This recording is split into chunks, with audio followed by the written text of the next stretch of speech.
Good morning, everyone, and thank you for tuning in to another live edition of Wealth Building Wednesday brought to you by TRHT Selma. TRHT stands for Truth, Racial Healing, and Transformation. We are an initiative comprised of two nonprofit organizations based here in the historic city of Selma, Alabama, the Black Belt Community Foundation and the Selma Center for Nonviolence. Together, we are TRHT Selma. We are funded by the W.K. Kellogg Foundation, and we are indeed proud to come to you live every single Wednesday, live on Facebook and YouTube at 10 o'clock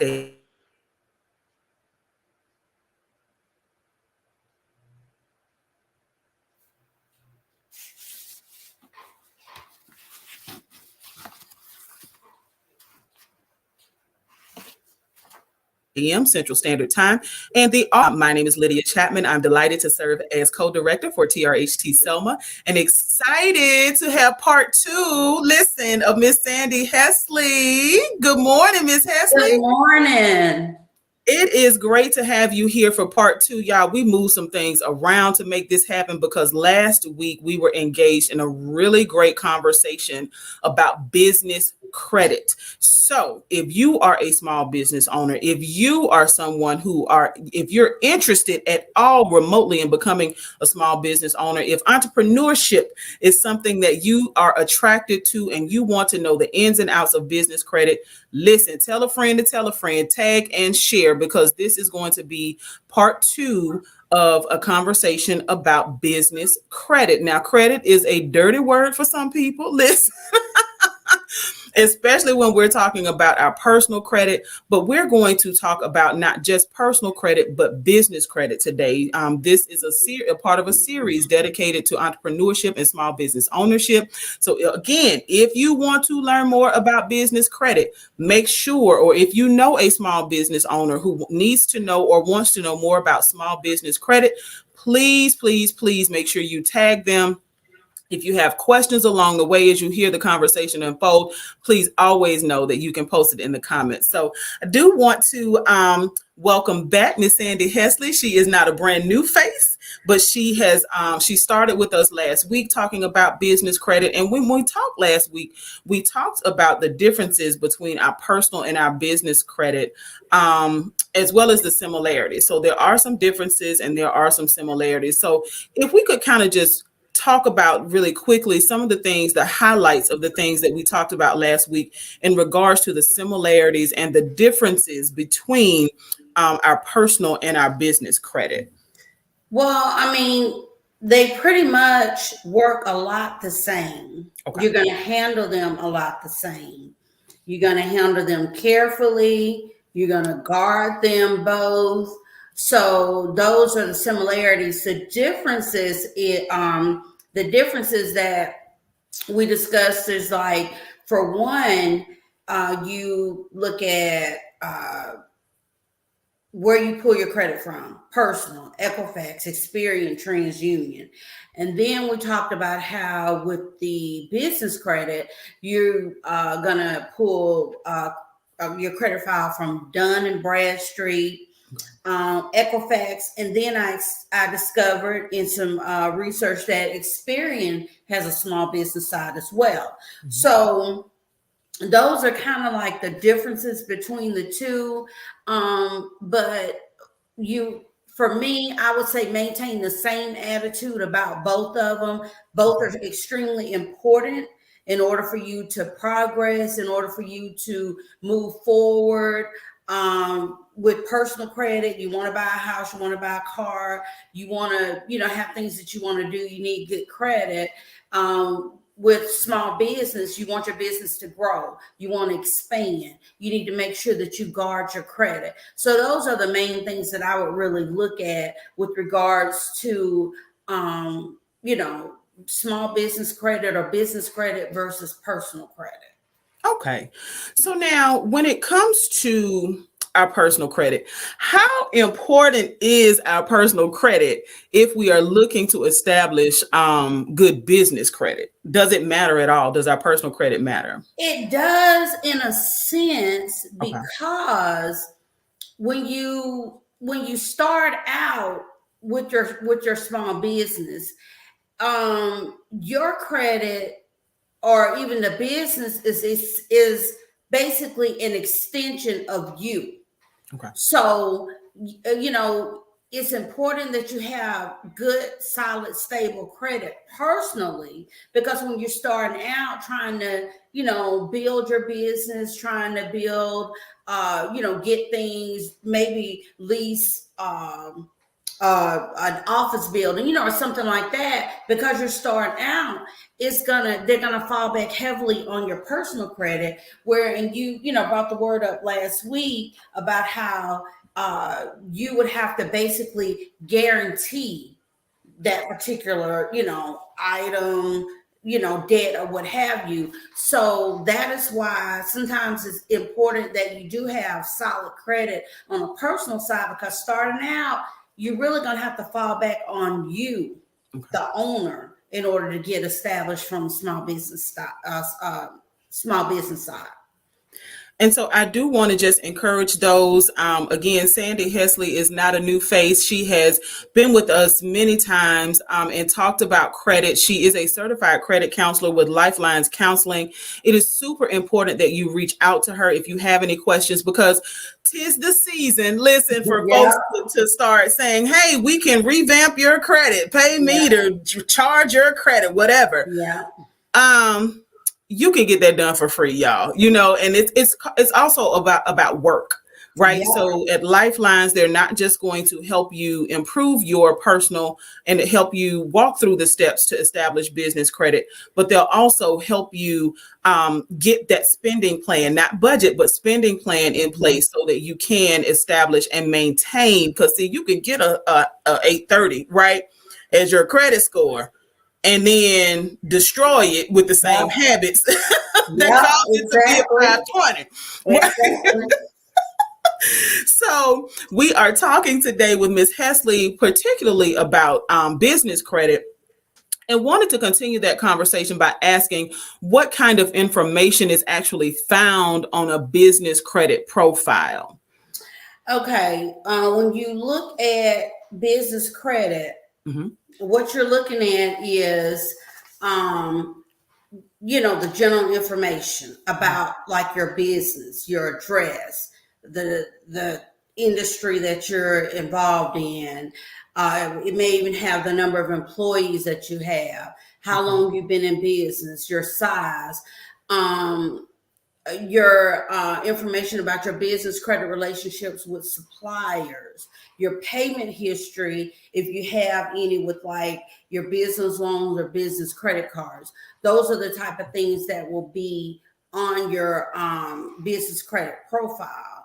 And I'm a read a definition, because sometimes we assume stuff, but I want to make sure we understand a business credit profile is the face that the company presents to lenders, suppliers, insurance companies, lessors, and other businesses when they decide whether to extend credit or do business with that company.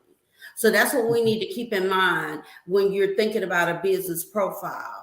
Is it's going to be used to set terms on credit, credit loans, leases, insurance premiums, all of that. And see, that flows right with, that's the same way with personal credit.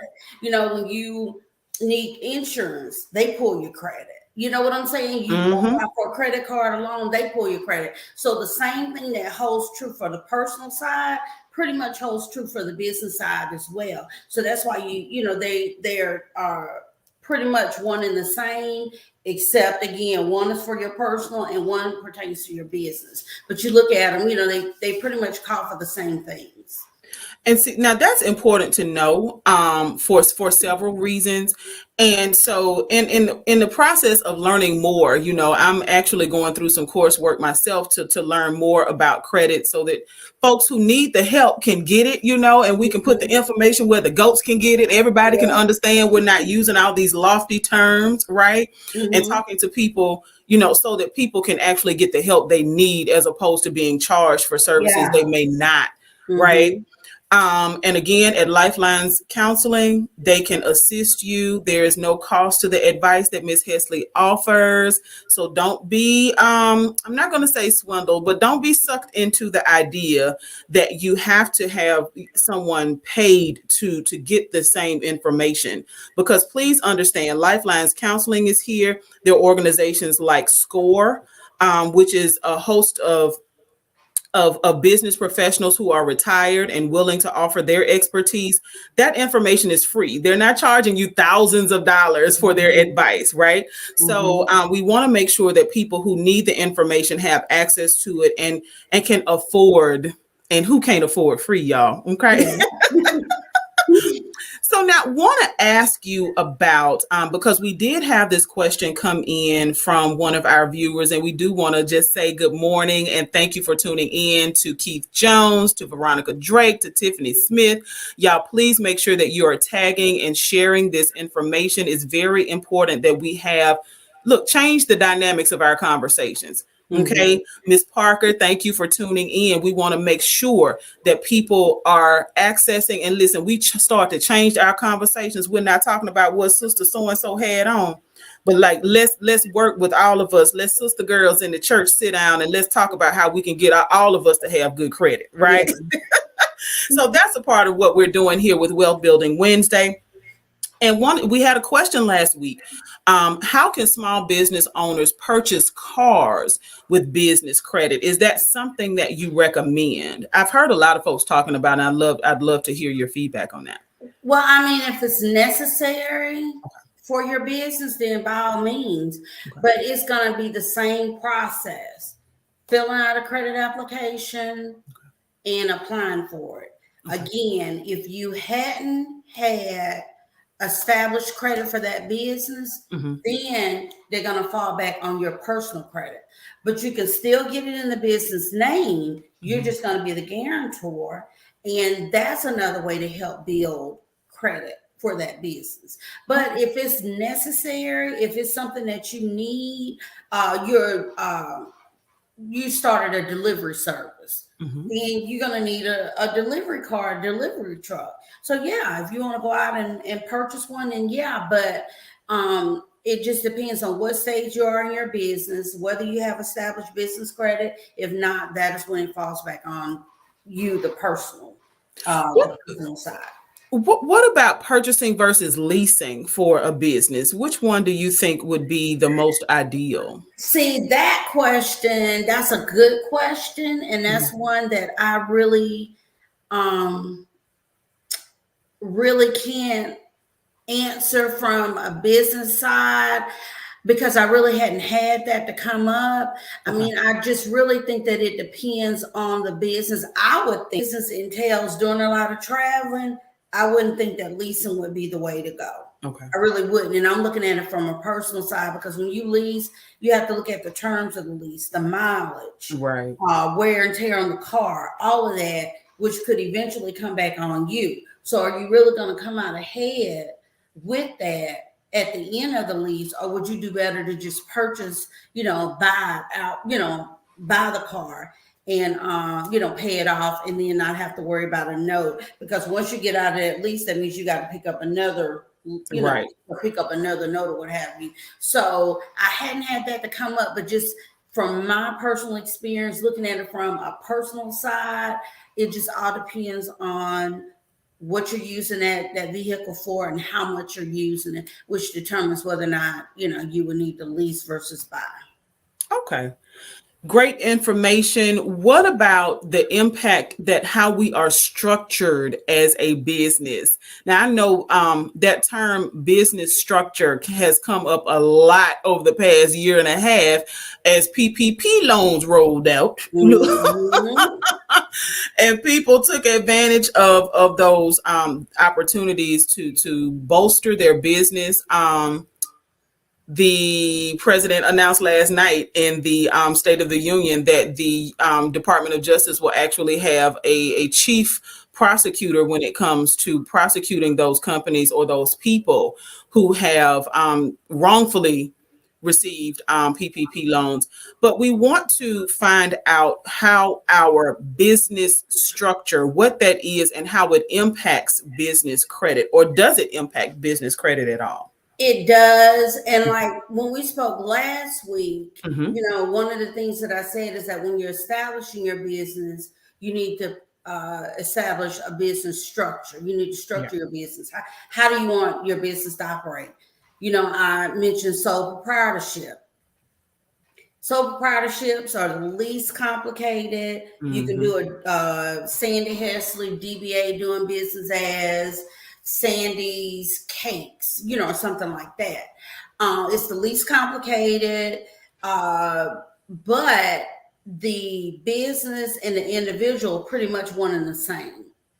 Mm-hmm. And you the owner is solely responsible for any debts or anything like that that are incurred by the business.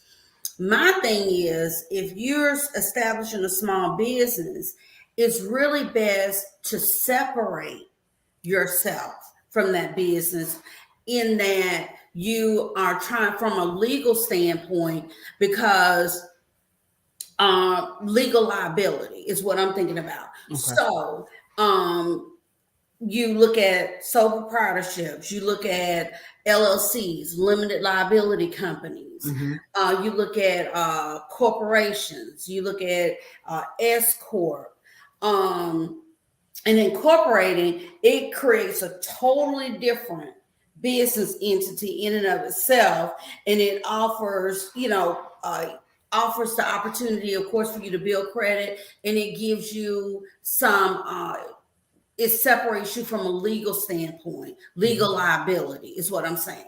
Limited liability companies, that's where you could have like partners, you could have managing partners, things of that nature.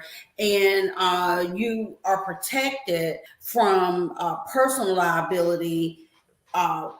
Your personal liability is protected against the business debt. So that's why it's really important for you to really establish a business structure and keep everything separate. You don't want things to commingle, Okay. because when it comes to legal responsibility, you want it to fall on the business and not on you, because you're established, you got a house, you got a car, you got a family. You don't want that to suffer because of something that happens from with your business. And y'all, this is great information. It is also connected to a prior conversation we had in 2021 related to bankruptcy, which we'll wrap back around to bankruptcies at some point this year. But that what you were just saying reminded me of the different types of bankruptcy, and how you can file a business bankruptcy, which we've seen people do. We've seen Yeah. that in the news. Our Mhm. former president used to file bankruptcy all the time. All the time. So making sure that we are separating our personal business, of our stuff, Mhm. from the business, right, Mhm. is important. We have a question from our audience. We have someone that wants to know. She said she's been told that when making a purchase or applying for a loan or credit for your business, it's best to freeze your personal credit. Is that a good idea? I mean, it's really not necessary, because again, if you're separating the two, Right. why inconvenience yourself by freezing, what I'm saying, your personal credit? So if you're separating the two, then I wouldn't see why it would really be necessary for you to do that. And I actually, like I said, I'm going through some coursework, and I actually heard someone ask this a very similar question. And a part of the reason why that person was interested in freezing the credit was connected to a low personal credit score. One of their clients had a very low credit score, and they were trying to figure out if freezing the credit would be a better way for them to approach establishing business credit. And it was really interesting to hear the responses of these experts on the line, because they said, well, let's work on the personal credit first. And see, that goes back again. To me, a lot of it is going to circle back to the business structure. Okay. Because, like, when you have a partnership, and I didn't even mention that, partnerships, LLCs, corporations, S corps, sole proprietorships. Mm-hmm. It makes a difference with regards to your credit. Now, if you have a partnership, Right. then the partners are going to be responsible for that debt. But if you have one partner that has low credit and you have one that has high credit, of course the one with the higher credit score is going to take the bulk of it, because the one with the low credit is not going to be able to do anything. So my point is, to me, it all goes back to how your business is structured. And if it's separate from the personal, it really wouldn't be a reason in as far as I know, for with as much information that I know about the two, it wouldn't be a reason why you should. Now, there might be experts out there that can say, well, you should, and this is why, and it's probably completely legit, but it just depends on the purpose, what it is you're doing, and the structure of the business. Okay. Awesome information, y'all. Don't forget that if you have questions, please feel free to drop them in the chat. We do want to thank everyone for tuning in. Again, tag and share. This is valuable information. So if you are a small business owner, or you know someone who is a small business owner, make sure that they have access to this information and the free expertise of Sandy Hesley and her colleagues at Lifelines Counseling. They have a very unique model to counseling. So whether you have a young person in your house who needs to talk about being bullied at school, and you want to come in and talk about improving your personal credit, all of those services are available at Lifelines Counseling. Miss Sandy Hesley is a certified credit counselor. Okay. And the services are free. Listen, it does not cost you thousands of dollars to correct the path of your credit. And Lydia, let me throw something else in there too. Mm-hmm. Because when you're looking at establishing a small business, mm-hmm. make sure you do your research and make sure that you are prepared to do the work, because yes. It's work. And especially, and it really is, an extension of you. Take pride in what you do. It's a reflection of you as well. So if it's something that you want to do, that's cool. But just make sure that you do the research and that you're prepared to do the work, because it's work. But in the end, you'll look back on it and you'll think, man, that was a lot of work, but I'm so glad that I did it.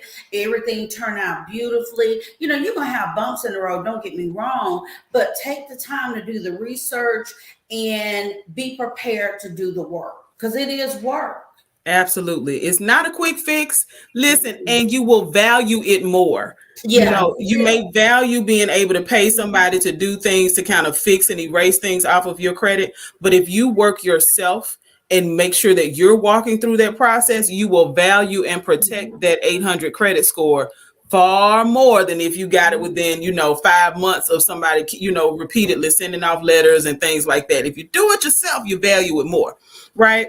Right. So now wanted to ask if there are any preferred vendors or any types of accounts. If we are a startup, if there are some preferred vendors you think, or types of accounts like Net 30 accounts, comparing who vendors report to, Dun & Bradstreet versus Experian, like, are there preferred vendors or types of accounts that you would recommend? Well, I mean, for one, you want to go with a vendor. Again, ask questions, do your research with your vendors. Make sure that they report to the Small Business Credit Bureau. Some of them may not. And you're trying to establish credit, so it's important that they do. So you want to do your research. And I wouldn't say one is any better than the other. It's just a matter of you asking questions and doing the research. Okay. That is how you're going to find out whether or not this vendor is worthwhile versus this one. And then with the Net 30 account, it's like it's one way that they extend you like 30 days to pay a bill in full. But what I found out is some vendors may do Net 15. They may just give you 15 days to pay it in full. Okay. Some of them will do Net 60, where they give you 60 days. So see, it just depends. 60 or even 90 days, you'll just have to do your research to see if that vendor is beneficial to your business, Okay. and if that vendor is going to be helpful in helping you establish credit, and when you get with them, you're agreeing to whatever terms that they're offering you, and so you just make sure that you are prepared to agree to those terms. So it's just a matter of making sure you do your research and making sure that you're reading the fine print. Awesome. Listen, that fine print is real. And we have to make sure that like you said, ask questions Mm-hmm. and do the research. Now, Mm-hmm. I want to, before we wrap up, talk about programs like there's this thing called Self that Mm-hmm. people can pay into in order to improve their own personal credit. Mm-hmm. Um, are these type programs an option, you think, a viable option for people trying to establish business credit? Well, what I did was I did some research on Self, Okay. and it's legit. Mhm.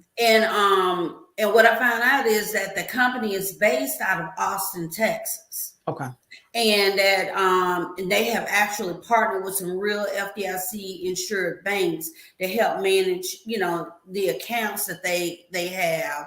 And basically what Self is what we call, or what I call in banking, credit builders. They offer credit building loans, and basically what a credit builder loan does, it holds the amount borrowed in a bank account while you make payments, Okay. and that's building your credit. And it's designed to help people who have little or no credit history to help build credit. So you look at options like Self, and then it was another one I can't think of the name of. And then also I found out Chime is Okay. considered something Mm-hmm. along those lines. But Chime leans more to personal. I couldn't find anything on Chime about helping build small business or business, but those are like in the same wheelhouse. So basically, you're looking at a credit builder, and sometimes that's what we need. But again, you have to make sure that you're dealing with a legitimate company, and Self is legit. Okay.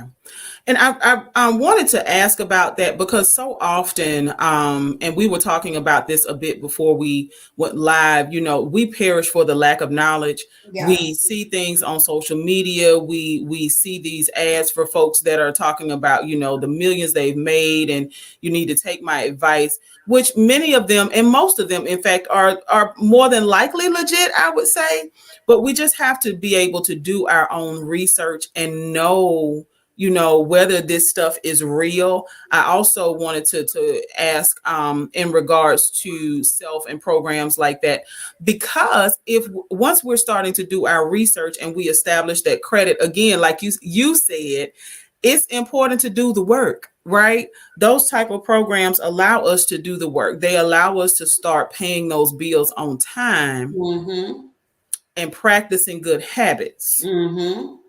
Y'all, Which it is takes, extremely yes, important. And see, my thing is, a lot of times I get it all the time. My cousin said that all she had to do was this, and this. And my cousin was able to do this. Is your cousin telling you the whole story? right. Your situation might be slightly different from your cousin's situation. So the same thing is not going to hold true. So you have to see for yourself.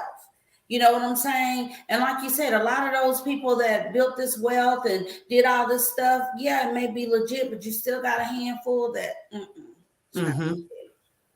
And there are, and this is the season of entrepreneurship. It's a part of the reason why we wanted to make sure that in the beginning of the year, Wealth Building Wednesday focused on small business owners and entrepreneurship as a viable option. We hear Mm-hmm. in the national news this thing called the Great Resignation, right? And folks are not going back to the traditional Yeah. workplace. New businesses started faster than ever before.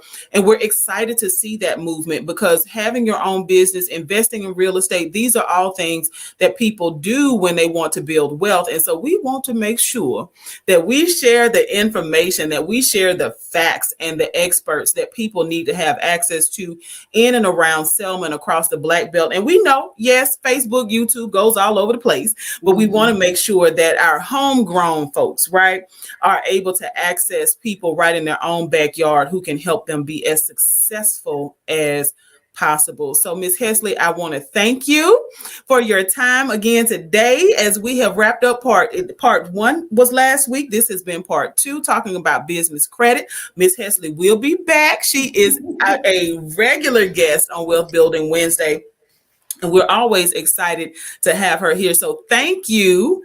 Thank you. I look forward to this. I enjoyed every single time.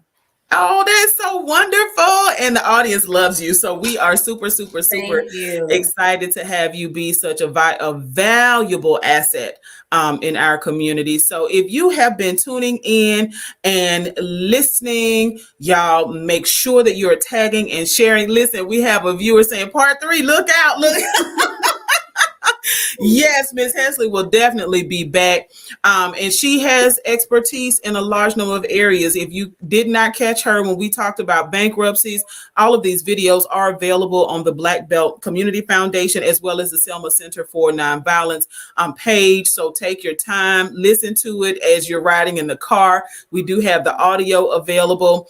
It is rebroadcast at 1:30 Central Standard Time on WBFZ 105.3. We are excited. We are enjoying ourselves as we are talking about building wealth, y'all. Let's change. Let's transform. Truth, racial healing, and transformation. Let's transform our community by changing what we're talking about and being about our business. Okay. So until next Wednesday, y'all, let's get to building this wealth. See you next Wednesday. Have a good one, y'all.